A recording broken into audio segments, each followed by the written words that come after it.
Hi guys, this is teacher Ricky from Trimex Colleges, and we are again in our series on how to appreciate works of art. Now this channel is to help anyone and everyone who wants to know about art. We will give you tools, we'll break it down so that you could appreciate all forms of art. Now again, if you want to ask or learn more about art, please do comment below, and you could tell me or ask me to make videos for you regarding art. Okay, in the last vlog, we talked about the principles of composition, which is balance, contrast, movement, and proportions. This is how artists used to either identify a subject or even help them enhance what they want to say in their artwork. We will identify the subject, the theme, and the symbols that the artist used in his artwork. Now let's go on with the vlog. So in the last videos, we talked about the principles of composition and then the elements of art. Now, we will use all of this in order to be able to identify the subject, the theme, and the symbols used by the artist. So when we try to identify the subject, usually the subject is the emphasis of the artwork. So ask yourself, what is jumping out of the picture? Okay, so it can be contrast, it can be balance, it could be the movement or how the artist use movement. It could be also big, bold shapes, perspective. Basically, what you could ask yourself is, where is your eyes being drawn to? Okay, basically, that would be your subject. Now, in the painting of Michelangelo, titled Creation of Man, this is a painting that he painted in 1512, and it's in Italy, the 16th chapel. He painted using paint and plaster. If you notice in the painting, it's Adam trying to touch God and God trying to touch Adam.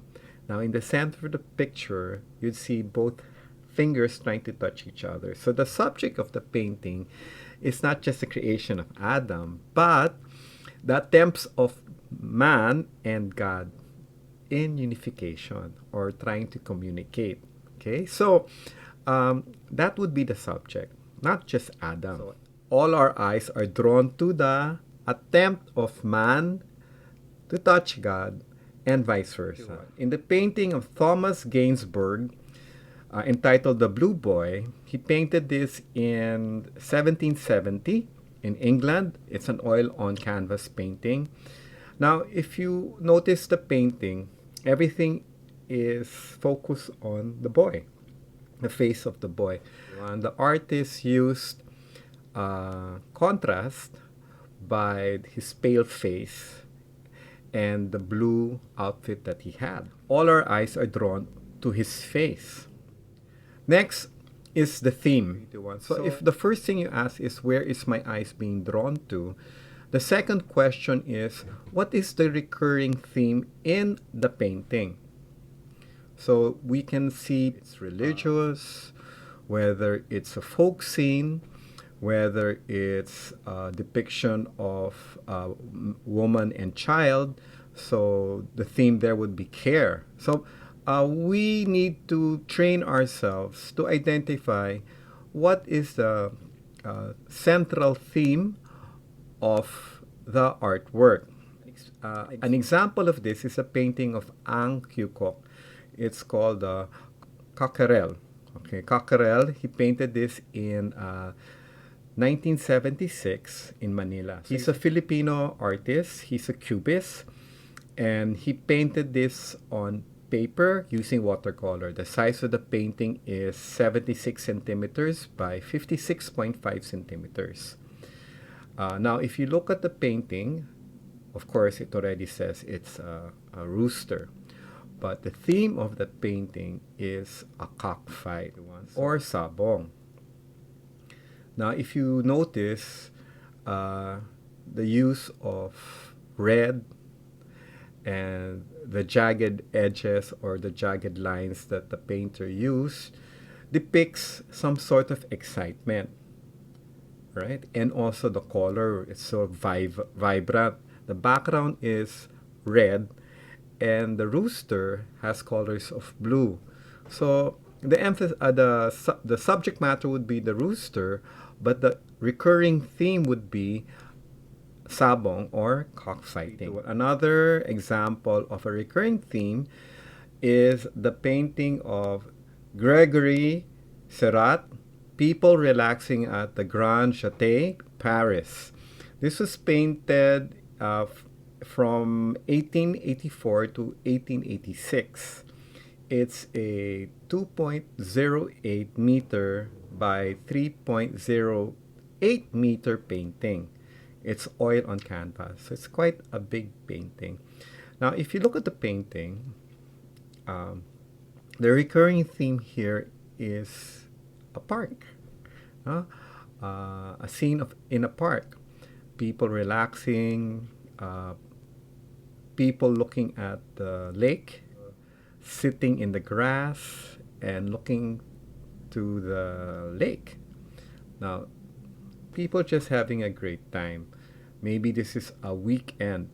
So, the artist uh, is trying to give a day in a life of a typical Parisian. So you could ask yourself, is this during summer? Are they enjoying? Is this a weekend? Is this a Sunday in particular? So the recurring theme here would be relaxation, ease, and basically fun. And then the third is the use of symbolism. Now, some paintings are not explicitly um, emphasizing or telling a story, so they use symbols. An example here would be Juan Luna's Spolarium. Now, this was painted in Manila, 1884. Now, this is a huge painting. It's 4 meters by 7 meters, oil on canvas. Now, this is in the National Museum, and you could see this, and it has its own exhibit. Juan Luna used the gladiators to express how the Spaniards treated the Filipinos, how we were kept in chains. Basically, a call for Filipinos to go against the Spaniards. Then another painting by Sandro Botticelli, The Birth of Venus. This was made in Italy, oil on canvas, from 1485 till 1486, a 1.72 by 2.78 meter painting. It's quite big. The symbolism of the angel is air. The symbolism of Venus on top of a giant shell is water. And then the symbolism of the maiden is earth. So earth, water, and air. So in summary, in this vlog, we talked about subject, theme, and then symbolism the artist uses to express what he wants to convey. We also need to know the context of time. That's why whenever I quote or discuss a painting, I will always put on the date. Like the painting of Juan Luna, the context of the revolution. Okay, so symbolizing chains and the revolution, the Filipino revolution against the Spaniards. Another, we need to be very observant, coupled with our imagination, to help us understand these symbols. Some of them might, like the symbols of Venus, the birth of Venus symbolizes metaphors used by the artist to depict some expressions. In this vlog, we talked about how we as observers become investigators. We use the elements, composition, and then the theme, the subject, and the symbols to interpret the artwork. Now, in the next vlog, we'll be talking about how to critique how to critique an artwork. Again, like, share to your friends if you think that this video has helped you in any way to understand art better. Second, write your comments below and ask me what videos you want to learn more about art.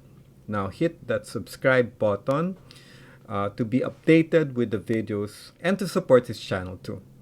Now I hope to see you in the next vlog. See you guys. Bye bye.